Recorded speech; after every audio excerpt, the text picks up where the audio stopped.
우리 옆에 분하고 한번 인사해 볼까요? 참 잘 오셨습니다. 우리 한 번 더 인사하겠습니다. 오늘 또 많은 은혜 받으시길 바랍니다. 어, 의학계에서 어떻게 보면 가장 비극적인 역설을 담은 문장이 하나가 있습니다. 어떤 문장이냐면 수술은 성공했지만 환자는 사망했습니다. 라는 말이래요. 수술은 성공했지만 환자는 사망했습니다. 수술이 성공했다는 의미가 뭘까요? 의료진이 정확하게 정해진 절차를 수행했다는 걸 의미하는 거겠죠. 마취도 적절했고 절개도 정확했고 종양도 깔끔하게 제거되었다는 뜻입니다. 그러니까 매뉴얼상으로는 기술적으로는 아무런 문제가 없는 수술을 진행한 겁니다. 그러나 그 수술의 목적인 환자를 살리는 일에는 도달하지 못한 것이죠. 의사들이 병원에서 이 수술을 하는 이유가 무엇입니까? 수술을 하기 위해서 수술을 하는 게 아니죠. 사람을 살리기 위해서 수술하는 거 아닙니까? 환자를 살리지 못하면 수술은 하나마나한 것입니다. 그 수술은 아무리 절차를 잘 지키고 아무리 유명한 집도의가 집도를 했고 또 아무리 손기술이 좋은 외과 기술로 그 수술을 담당했을지라도 결과적으로 사람이 살지 못하면 그 수술은 성공이 아니라 실패일 수밖에 없죠. 그래서 수술은 성공했지만 환자는 살리지 못했습니다. 이 말은 사실은 모든 것이 실패했다는 말이나 마찬가지입니다. 이것은 우리가 우리의 신앙인의 삶을 생각할 때나 또는 교회를 생각할 때에도 비슷한 논리가 있을 수도 있는 것 같아요. 교회 안에 완벽한 예배 시스템, 또 화려한 찬양, 체계적인 훈련 프로그램 가지고 있을 수 있습니다. 또 이런 것들이 아무런 문제 없이 잘 진행되고 있을 수 있습니다. 그러나 그 안에 반드시 있어야 될 게 무엇입니까? 영혼을 살리는 거잖아요. 사람을 살리는 거잖아요. 그렇지 않으면 아무리 잘 갖춰진 것들이 있어도 실패일 수밖에 없습니다. 그러니까 우리 교회는 사역은 잘하지만 생명이 살아나지 못합니다. 이거는 진짜 모순적인 말이거든요. 여러 가지 행사를 하는 것, 또 여러 가지 양육훈련 프로그램들을 하는 것, 또 여러 가지 섬김을 감당하는 것 다 영혼을 살리고 영혼을 세우기 위함 아닙니까? 근데 이 목적에 도달하지 못한다면 앞에서 말한 이런 여러 가지 형식적인 것들은 사실은 의미가 없다고 볼 수밖에 없지 않겠습니까? 이러한 신앙의 본질을 잘 붙잡아야 사실 나머지 것들도 의미가 생기는 것입니다. 그런데 우리는 오늘 본문에서 이 본질을 잃어버린 한 회당 공동체를 보게 됩니다. 예수님께서 제자들과 함께 가버나움이라는 동네에 들어가셨어요. 가버나움은 갈릴리 호수 주변에 있는 여러 어촌 중에서 가장 규모가 컸던 어촌이었습니다. 꽤 번영한 곳이었어요. 특히 로마 군대의 사령부가 거기에 주둔하고 있었기 때문에 여러 이방 문화의 영향력이 배어 있는 곳이기도 했습니다. 그곳에 마침 회당이 있었습니다. 예수님께서 제자들을 데리고 회당에 들어가셨어요. 보통 회당은 당시 유대인들이 모여서 성경을 강론하고 성경을 배우는 곳이었습니다. 안식일이 되면 안식일마다 성전까지 갈 수가 없잖아요. 머니까. 그렇기 때문에 유대인 남자들은 회당에 모여서 기도하고 성경 해석을 배우기도 하면서 간략하게나마 경건의 생활들을 이어나갔습니다. 그러니까 회당이라는 곳은 어떻게 보면 하나님을 믿는 사람들이 모여서 기도하고 말씀을 배우는 교회와 같은 곳이었습니다. 일반적으로 회당에는 회당장이라는 사람이 있었지만 그 회당에 상주하는 교사, 랍비는 없었습니다. 그러니까 주둔하는 어떤 성직자, 목회자 같은 사람은 없었습니다. 그러다 보니까 회당장이 주일이나 안식일이 되면 회당에 방문하는 랍비들이 있으면 그 랍비들에게 설교를 부탁하곤 했어요. 그러니까 예수님께서는 그 당시에 약간 유명세를 타고 있었던 랍비였기 때문에 회당에 방문하자 회당장이 예수님께 설교를 부탁했던 모양입니다. 그래서 예수님께서 말씀을 전하고 계시는데 다소 충격적인 모습을 보게 되십니다. 자, 믿는 자들이 모여서 함께 말씀을 배우고 기도를 하며 예배를 드리고 있는데 거기에 있어서는 안 되는 것이 하나가 있었습니다. 자, 23절 말씀 함께 같이 읽어보실까요? 23절 말씀 함께 읽습니다. 시작.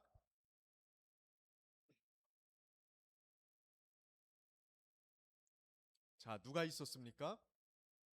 예, 더러운 귀신 들린 사람이 있었습니다. 자, 하나님의 백성들이 모여서 기도하고 성경을 배우는 곳에 더러운 귀신 들린 사람이 쑥 들어와 있었습니다. 그러니까 이 사람의 상태가 꽤나 심각했습니다. 24절을 보면 나사렛 예수여 우리가 당신과 무슨 상관이 있나이까? 우리를 멸하러 왔나이까? 이렇게 이야기합니다. 귀신 들린 사람이 예수님께 자기에 대해서 이야기할 때 어떤 표현을 써요? 우리라는 표현을 쓴다고요. 우리는 복수형이잖아요. 그러니까 이 사람 안에 귀신이 하나만 들어있는 게 아니에요. 귀신이 여럿 들어가 있는 겁니다. 자, 귀신이 여럿 들어가 있는 사람의 삶은 어땠을까요? 완전히 파괴되어 있겠죠. 인간다운 삶을 살지 못하고 있었을 겁니다. 그런데 이상한 것은 이렇게 귀신 들려서 망가진 사람이 회당에 왔는데 회당에 있는 사람 누구도 이 사람의 상태를 심각하게 생각하고 있지 않다는 거예요. 우리도 만약에 지금 예배를 드리고 있는데 진짜 귀신이 여럿 들려있는 사람이 여기 들어와서 이상한 눈초리로 막 우리를 쳐다보고 있으면 어떨 것 같습니까? 예배에 잘 집중할 수 있을까요? 저는 설교 잘 못할 것 같거든요. 이렇게 막 째려보고 앉아있으면 못할 것 같아요. 막 덤빌까봐 겁나기도 할 거고요. 근데 이 회당에 있는 사람들은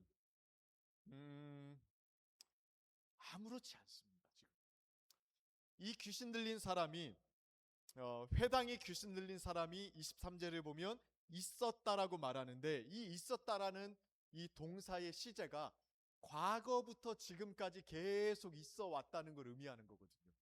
그러니까 이 귀신 들린 사람이 한 번 탁 하고 나타난 게 아닙니다.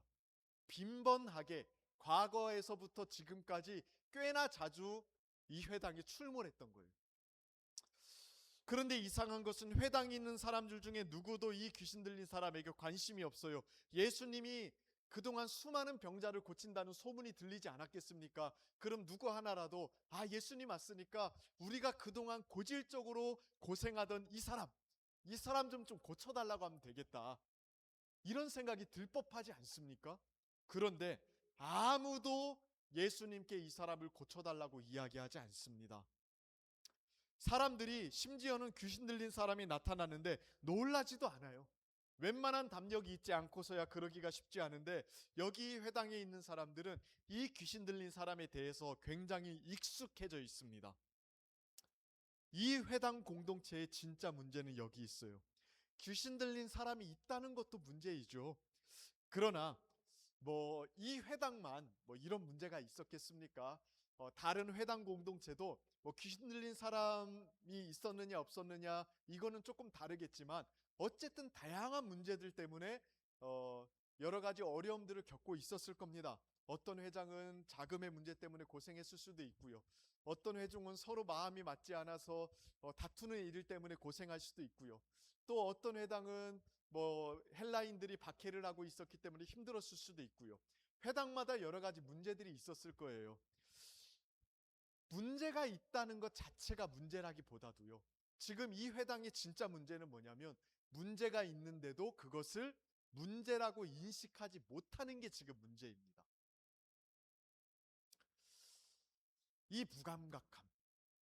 자신들 안에 귀신 들린 사람이 과거로부터 지금까지 굉장히 자주 찾아왔는데도 아무렇지 않은 이 사람들의 무감각함이 진짜 문제라는 거예요.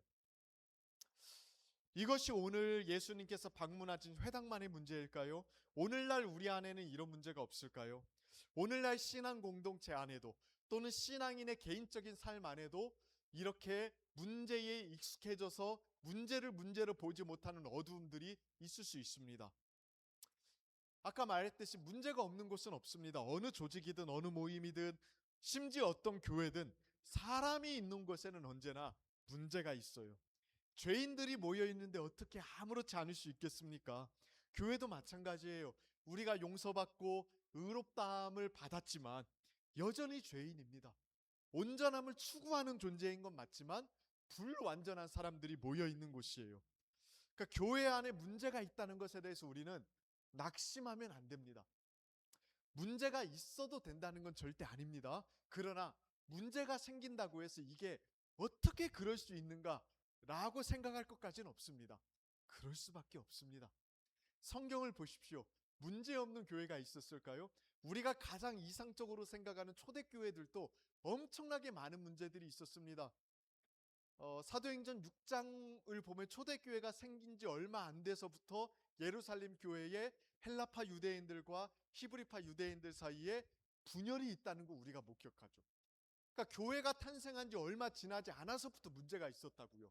그리고 우리가 성경에서 보는 로마서, 에베소서, 골로새서, 빌립보서, 데살로니가 전후서 이러한 서신서들은요. 다 문제를 해결하기 위해서 쓰여진 성경들입니다. 그러니까 우리가 초대교회를 굉장히 이상적으로 생각할 때가 많지만 그렇지 않습니다. 문제가 거기도 굉장히 많았습니다. 그러니까 이 땅에 터전을 닦고 살아가는 교회들은 한 번도 완벽한 적이 없어요. 완벽함을 추구해야 되고 그리스도의 온전함에 이르기까지 정말로 수고해야 되지만 완벽하진 않습니다. 완벽하진 않아요. 근데 진짜 문제는 뭔지 아십니까? 그 문제를 인지하지 못하고 익숙해져 버리는 겁니다. 문제가 있으면 문제가 있다는 것 때문에 당황하는 게 아니라 이 문제를 우리가 어떻게 성숙하게 딛고 일어설 것인가를 고민해야 돼요. 그러지 않습니까? 우리 신앙생활을 하면서도 여러 가지 문제가 있을 수 있잖아요. 그때 어떻게 해야 됩니까? 당황할 필요 없습니다. 내가 이 문제를 어떻게 하나님 앞에 해결할 수 있을까? 그때부터 몸부림치시면 됩니다. 그런데 진짜 문제는 뭐냐면 문제가 있는데도 문제를 문제로 생각하지 않는 것. 무감각해져 버리는 겁니다. 오늘 눈에 보이는 귀신 들린 사람에게도 회당 사람들이 익숙해져 있지 않습니까? 그렇다면 눈에 보이지 않는 영적인 문제들에 대해서는 어떨 것 같습니까? 표면화되지 않는 영적이고 내적인 문제들에 대해서는 훨씬 더 익숙해지기가 쉽습니다. 나중에는요, 눈에 잘 띄지 않기 때문에 영적인 문제들이 나중에는 익숙해져서 이 문제를 주님 앞에 가지고 나가지도 않습니다. 처음에는 이 문제들이 생기면 공동체 안에든 아니면 교회 안에서든 문제가 생기면 처음에는 좀 불편해합니다. 예민하게 느낍니다. 그러나 문제를 해결하는데 여러 가지 수고와 대가가 들기도 하고요.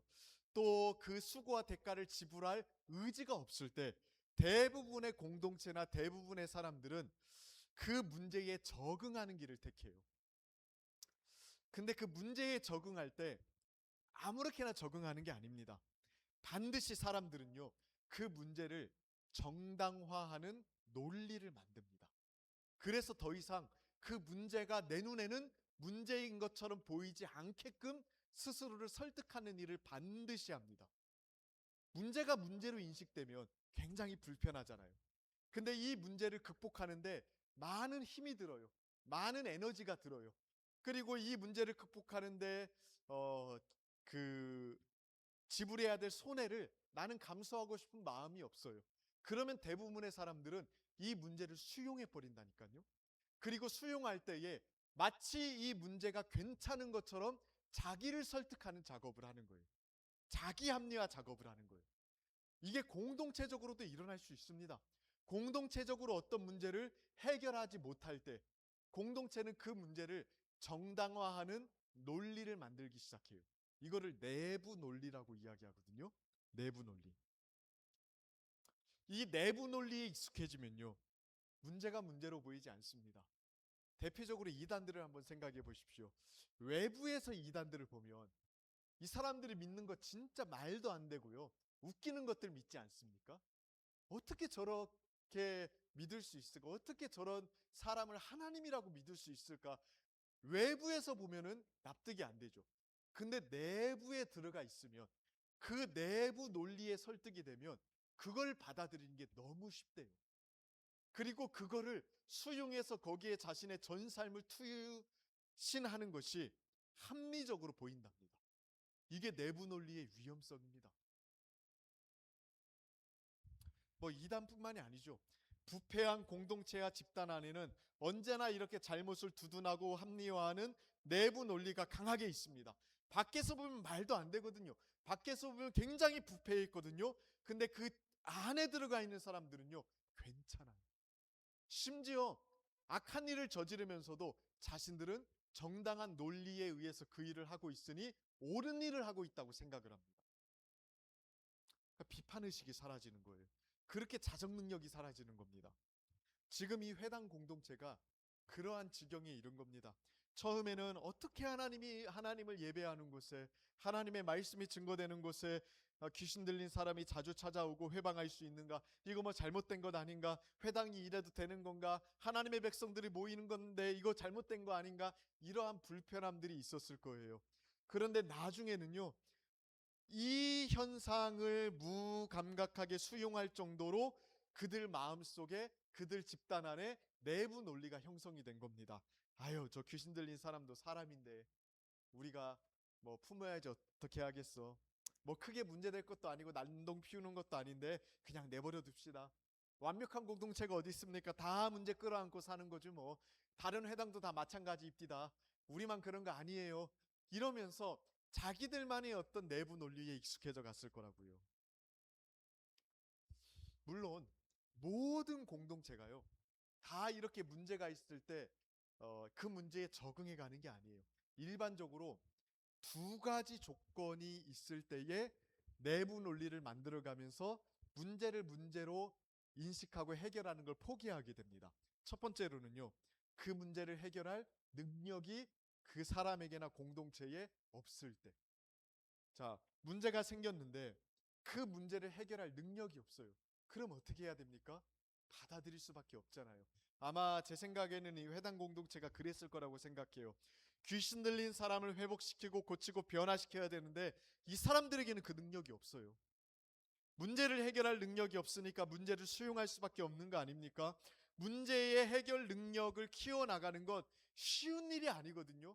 그리고 단번에 그 능력이 키워지는 것도 아닙니다. 그렇기 때문에 능력이 없는 공동체, 영적인 능력이 상실한 공동체는 대부분의 경우 그 문제에 적응하는 길을 택해요. 우리가 신앙적으로 강한 공동체가 되고 신앙적으로 강한 성도가 되어야 되는 이유가 여기 있습니다. 문제는 절대로 우리를 비껴가지 않습니다. 우리가 모른 척 한다고 해서 없어지는 게 아니에요. 그럼 이 문제를 해결할 능력이 우리 공동체 안에나 혹은 우리 개인에게 없잖아요. 그러면 그거를 받아들이는 길을 선택하는데 어떻게 합니까? 받아들일 때 최대한 불편함이 없이 동거하기 위해서 그때부터 내부 논리를 만들어내는 거거든요. 문제가 문제로 보이지 않게 하기 위해서. 두 번째로는요, 그 문제와 어떤 이득 관계가 얽혀 있을 때, 그때에도 어떻겠습니까? 문제를 해결하려고 하지 않겠죠. 어떤 왜곡되고 뒤틀린 문제가 생겼을 때 그 문제가 반드시 손해만을 주는 게 아닙니다. 그 문제를 통해서 이득을 보는 사람들도 있을 수 있습니다.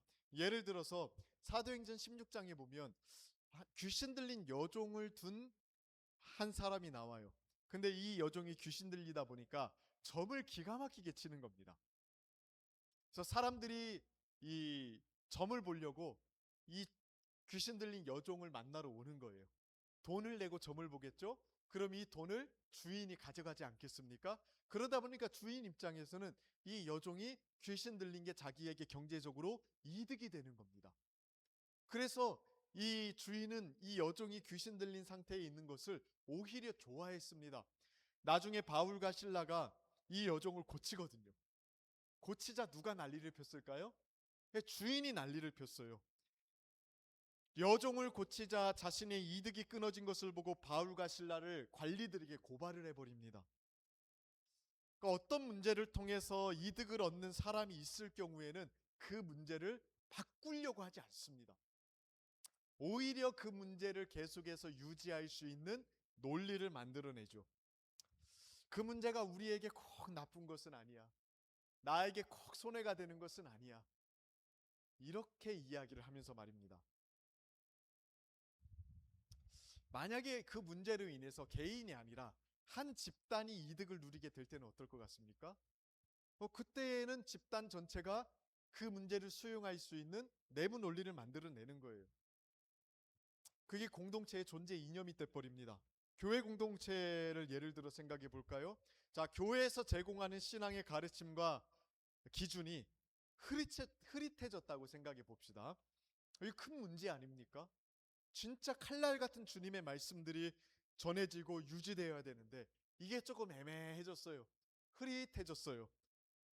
그런데 만약에 그런 상황에 있는데 구성원 대부분이 영적 침체에 빠져 있거나 아니면 구성원 대부분이 진실하게 회심한 참 크리스찬이 아닌 경우, 그런 경우에는 어떨 것 같습니까? 그런 사람들은 오히려 흐릿하고 애매한 신앙의 기준을 좋아합니다. 자신이 그 영적 침체에 빠져 있거나 제대로 신앙생활할 마음이 없거나 아니면은 참되게 회심하지 않아서 마음속에는 세속적인 기준을 가지고 살아가는 성도들이 많은 교회에는 오히려 칼날 같고 분명한 신앙의 기준이 부담이에요. 그래서 어, 그 공동체 안에 올바른 진리가 선포되지 않을 때 그것을 통해서 오히려 위로받고 또 어, 안심하는 경우들이 있습니다. 이게 빈번히 일어날 수 있는 일입니다. 나름의 논리를 가지고 이제 그런 것들을 수용하는 거죠. 어떻게 사람이 완벽할 수 있겠어? 너무 율법적이면 안 돼. 사람 냄새도 나고 해야지. 너무 빡빡하면 사람들 전도하기 어렵다. 사람들이 지금 접근하기 쉽게 하려면 정통신앙의 내용들 우리가 믿는 거 적절하게 해석해가지고 누구나 다 달콤하게 받아들일 수 있게끔 만들어야 된다. 오늘날 교회들이 이 일을 진짜 많이 합니다. 진짜 많이 합니다. 다 이유가 있어요. 그렇게 하는데. 근데 이거는 분명히 교회가 기울어져 가는 방향이고 세속적인 방향으로 타락해 가는 방향이거든요. 근데 나름대로의 내부 논리와 내부 신학을 가지고 그것들을 정당화합니다. 처음에는 문제가 생기면 다 불편해해요.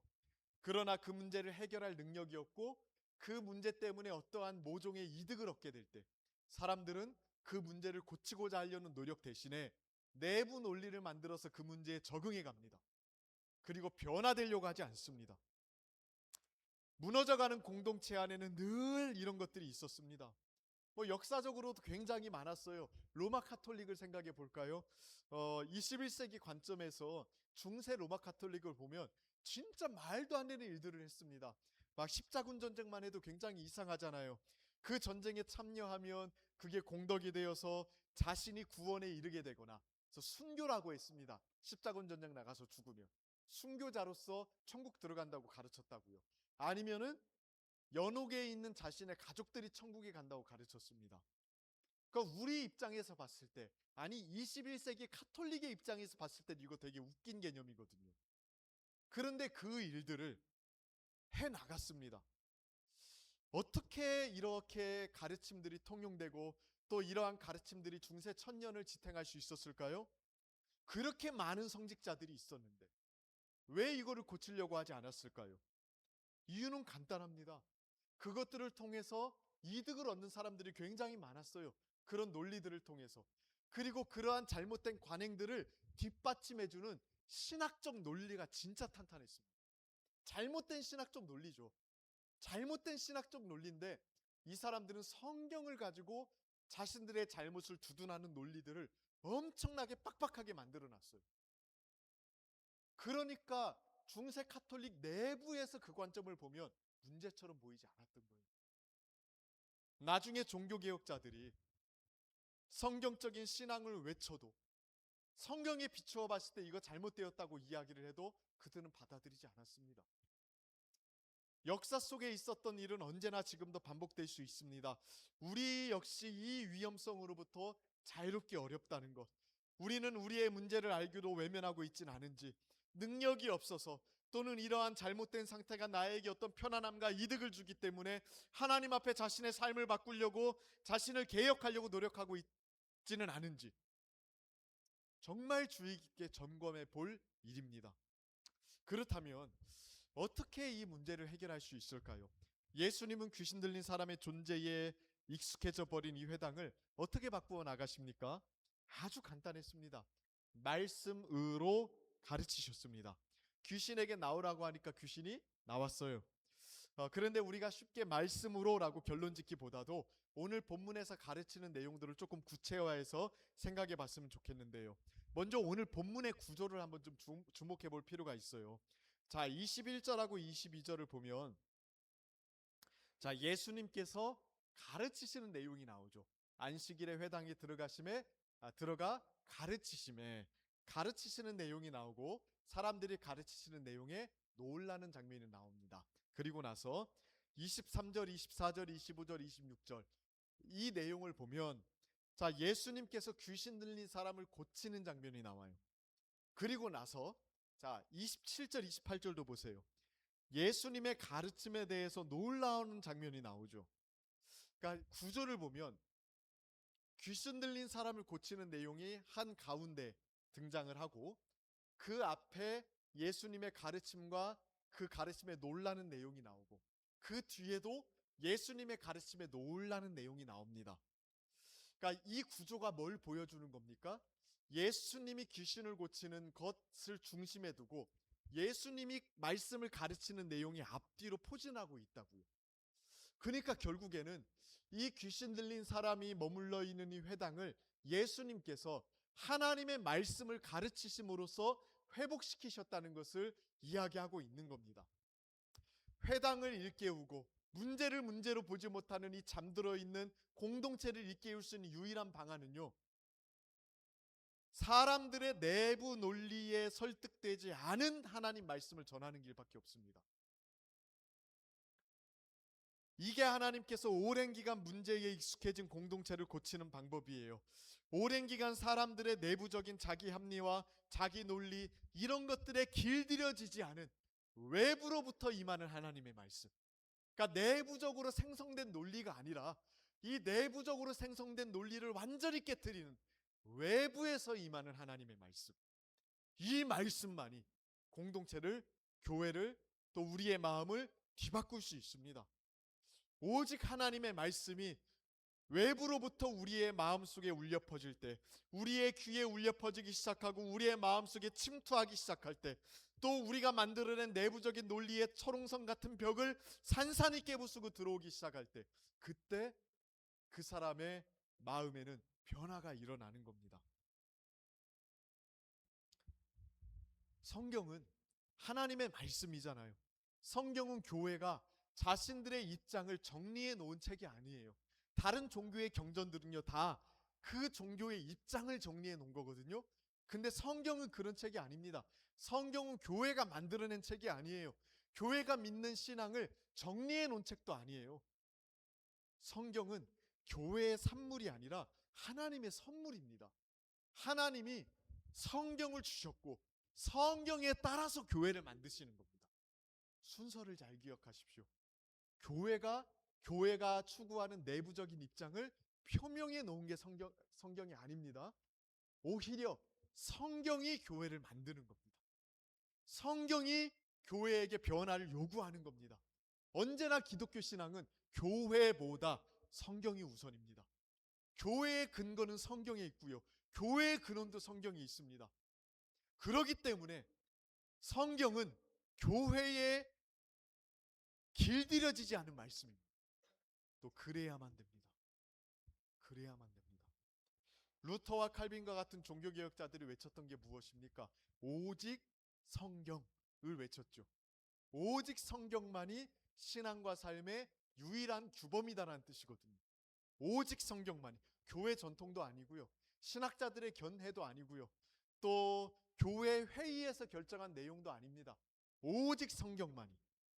성경은 교회에 길들여지지 않고 교회 위의 권위를 가지고 있다고 믿었습니다. 그래서 성경이 교회를 비추어 줄 때 교회는 바뀔 수 있다고 믿었던 거예요. 이게 그들의 개혁의 원동력이었거든요. 근데 로마 카톨릭은 그렇게 생각하지 않았습니다. 교회가 성경을 만든다고 봤어요. 얼마든지 교회에 의해서 성경이 결정될 수 있다고 보았습니다. 그러니 교회의 권위가 성경보다 높았죠. 얼마든지 성경의 내용을 자신들의 입맛에 맞게 조물딱거릴 수 있다고 믿었습니다. 그래서 타락한 겁니다. 현재 상태가 어떠하든지 또 치루어야 될 대가가 무엇이든지 교회와 성도는 말씀을 따라서 그렇게 가야 됩니다. 하나님의 말씀이 우리에게 개혁을 요구하고 바꿈을 요구하고 변화를 요구할 때 말씀을 우리의 입맛에 맞게 바꾸는 것이 아니라 말씀에 의해서 우리가 날마다 바뀌어야 됩니다. 길들여지지 않는 외부로부터 임하는 하나님의 말씀. 그러니까 우리가 설교를 대할 때든 성경 묵상을 할 때든 이 기도 제목을 가지고 이 목적을 가지고 성경을 보셔야 돼요. 나에게 길들여지지 않고 내 생각과 내 삶에 익숙해지지 않는 주의 말씀이 나를 바꾸어 달라고 그렇게 구하셔야 됩니다. 두 번째로요. 한 가지 더 기억해야 될 것은 하나님의 말씀에 의해서 개혁이 된다고 할 때 단순히 이게 지적으로 성경의 내용을 배우는 것이 필요하다는 걸 말하는 것은 아니라는 것을 기억하실 필요가 있습니다. 물론 지식적으로 성경의 내용을 잘 아는 것도 중요합니다. 너무 필요하죠. 성경에 나오는 영원한 진리를 알지 못하면 개혁의 방향으로 나아갈 수조차 없으니까 우선적으로는 성경이 무엇을 우리에게 가르치고 이야기하는지를 배워야 될 필요가 있어요. 그러나 단순히 이 내용을 아는 것만으로는 사람이 바뀌지 않습니다. 사람이 안다고 해서 단순히 무엇인가를 안다고 해서 변화되지 않습니다. 그랬다면 우리는 벌써 천사와 같이 바뀌었어야 되죠. 우리가 아는 대로 바뀌지 않습니다. 사람은요, 그 본성대로 살아가고요, 습관대로 살아갑니다. 절대 아는 대로 살아가지 않습니다. 그러니까 성경을 아는 것만으로는 부족합니다. 그럼 무엇이 있어야 됩니까? 오늘 성경이 그 추가적으로 필요한 것이 무엇인지를 보여주고 있어요. 무엇이 필요하냐면 권위 있는 가르침이 필요합니다. 뭐가 필요하다고요? 네, 권위 있는 가르침. 실제로 능력이 있는 가르침이 필요합니다. 오늘 본문을 보실까요? 사람들이 예수님이 가르치셨을 때에 놀랐죠. 본문을 보면 예수님의 가르침이 권위 있는 자와 같았기 때문에 놀랍니다. 두 번 놀라는 장면이 나와요. 22절에 놀라는 장면이 나오고 27절에 놀라는 장면이 나오는데 먼저 22절 말씀 함께 같이 읽어보실까요? 함께 읽습니다. 시작. 무사람이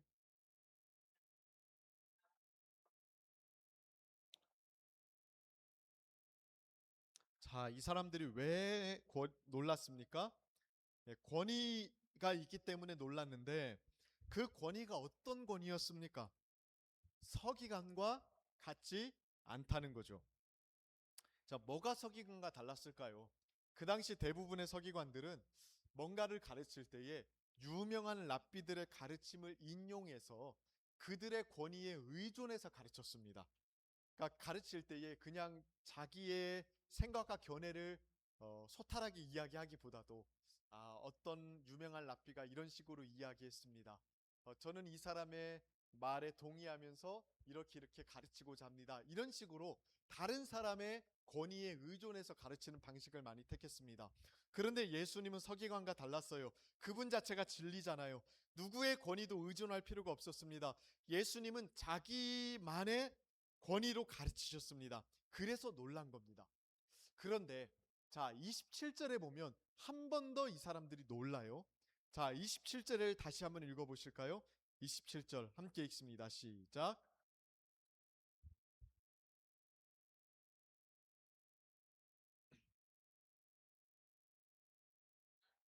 자, 이 사람들은 뭘 보고 놀랐을까요? 무엇을 보고 권위 있다고 이야기합니까? 예, 그렇죠. 서기관들이 가르친 내용과 방식과 달랐기 때문이 아니에요. 이번에는 두 번째 놀란 것은 예수님께서 귀신에게 했던 말 때문입니다. 귀신에게 했던 말을 새 교훈이라고 표현하거든요. 근데 예수님께서 귀신에게 했던 말이 어떤 말입니까? 막 내용상 엄청 새로운 건 아니죠. 그냥 나가라고 한 것뿐입니다. 귀신에게 나가라고, 잠잠하고 그 사람에게서 나오라는 게 전부였어요. 내용상 새로운 건 아니에요. 그럼 뭐가 새로웠을까요? 능력이 새로웠던 겁니다. 귀신도 순종하는 그 능력과 권위, 이거는 전에 어디에도 느껴보지 못했던 새로운 것이었습니다. 그래서 새 교훈이라고 이야기하는 겁니다. 말씀에 치료하고 회복시키고 변화시키는 능력이 있다는 것, 귀신의 무리를 굴복시키는 권세가 예수님의 말씀에 있다는 것, 그게 새로운 교훈이었던 거예요. 랍비들의 화려하고 인용구 많은 가르침에는 이 권세가 없었어요. 정말 고급적인 지식을 가지고 쫙 가르쳤지만 그들의 가르침에는 귀신을 쫓아내는 능력이 없었습니다. 사람들이 놀랐다고 표현하는 것만 봐도 조금 다릅니다. 22절에 놀라다라는 단어와 27절에 놀라다는 단어가 다른 단어예요. 22절의 놀람은 헬라어로 그냥 놀라다라는 단어거든요. 27절은요, 담베오라는 단어인데 두려움과 공포를 동반한 놀람입니다. 하나님 앞에 섰을 때에 느끼는 그 경외심을 표현할 때 이 말을 씁니다. 처음에 사람들이 예수님의 말씀을 들었을 때, 가르침의 방식이 뭔가 좀 새로운데, 우리가 맨날 만났던 서기관들하고는 조금 다른 것 같은데, 이 사람은 자기 권위를 가지고 이야기하는 부분에서 새롭다고 느꼈어요. 그래서 권위 있다 이렇게 생각했을 겁니다. 그런데 귀신을 쫓아내는 걸 보고서는 달라졌습니다, 생각이. 그들은 이 가르침에 다른 서기관들에게 없는 절대적인 차이가 있다고 믿었습니다. 신적인 권능, 귀신을 쫓아내는 신적인 권능, 진짜 사람을 살리는 그 능력, 그게 이 말씀에 있음을 보게 된 것입니다. 그래서 두려워했던 거예요. 그 말씀 안에 역사하시는 하나님의 능력을 이들이 보았거든요. 지금 아마 그 회당에는 지금까지 수많은 랍비들이 방문했을 겁니다. 외부에서 랍비가 오면 가르침을 부탁했을 것이고 그들의 가르침 나름대로 신선하고 고급스러웠을 거예요. 그러나 그들의 말씀에는 회당에 날마다 찾아오는 귀신 들린 사람을 고치는 능력이 없어요. 근데 예수님의 말씀에는요, 귀신을 쫓아내는 능력이 있었습니다. 회당에 진짜로 필요했던 건 이거 아닙니까? 서기관들과 좀 다른 방식의 말씀도 아니었습니다. 신적인 능력이 담긴 말씀이 필요했습니다. 귀신도 쫓아낼 수 있고 말씀하면 귀신까지도 순종하게 만들 수 있는 그 권위 있는 가르침, 그게 그 회당에 필요했던 거예요. 이건 우리에게도 마찬가지 아닙니까? 저는 오늘날 교회에 가장 절실하게 필요한 게 무엇이냐고 물어보면 하나님의 말씀이라고 말합니다. 그러나 그냥 교리적으로 올바른 하나님의 말씀이 아니라 정말 오늘 본문에서 이야기하는 것처럼 귀신도 쫓아낼 수 있는, 사람을 진짜로 벌떡 일으켜 세우는 살아있는 능력 있는 말씀, 그게 오늘날 교회에 가장 절실하게 필요한 겁니다. 그 말씀만이 우리를 살릴 수 있고 교회를 살릴 수 있습니다. 수수는 성공했지만 사람은 살리지 못했습니다. 이 말을 우리가 멈추기 위해서는 하나님의 말씀의 능력을 회복시켜 달라고 기도할 필요가 있습니다. 종교개혁자를 오늘 자주 이야기하는데요, 그들도 이 부분에 얼마나 투철했는지 몰라요. 2000년 교회 역사를 통틀어서 가장 지성적으로 뛰어난 사람들이 그 시대에 있었습니다. 루터와 칼빈, 츠빙글리, 이런 사람들은 타의 추종을 불허할 정도로 뛰어난 신학자들이었습니다. 그런데 바른 신학적인 개념만 있으면, 촘촘한 논리만 있으면 로마 카톨릭의 부패한 교회를 뒤엎고 하나님께서 원하시는 교회를 세울 수 있을 거라고 생각하지 않았습니다. 그들이 절실하게 의존했던 것은 성령의 능력이에요. 하나님의 권위 있는 말씀이 선포될 때 그 말씀이 사람들의 마음에 불덩이처럼 임해서 영혼을 살아나게 하고 어둠에서 구출할 때 교회가 살아날 거라고 믿었습니다. 이건 우리에게도 필요하지 않습니까? 우리를 두렵게 하고 전율하게 만들고 떨게 만들고 굴복하게 만드는 그 말씀의 능력이 우리의 강단에 있어야 됩니다. 이게 제 날마다 기도 제목이거든요. 능력을 달라고 항상 기도하거든요. 그것만이 사람을 살리잖아요. 그것만이 영혼을 지옥에서 건져낼 수 있잖아요. 그것만이 귀신을 쫓아내고 망가진 가정을 회복시킬 수 있잖아요. 그것 외에 무엇이 더 있습니까? 아무리 많은 돈을 들여서 피카번쩍한 사역을 해도요, 말씀의 능력이, 그 권위 있는 능력이 회복되지 않으면 nothing, 아무것도 일어나지 않습니다. 아무 일도 그 영혼 속에 일어나지 않습니다. 우리 재상의 공동체는 이 말씀의 능력을 구하고 추구하고 체험하는 공동체 되기를 축복합니다. 그래서 우리가 가지고 있었던 고질적인 문제가 무엇이든 개인적으로든 무엇이든 간에 치료되고 회복되어서 정말 말씀의 능력으로 살아나는 복된 공동체 되기를 주님의 이름으로 축원하고 축복합니다. 우리 함께 같이 기도합시다. 말씀 붙들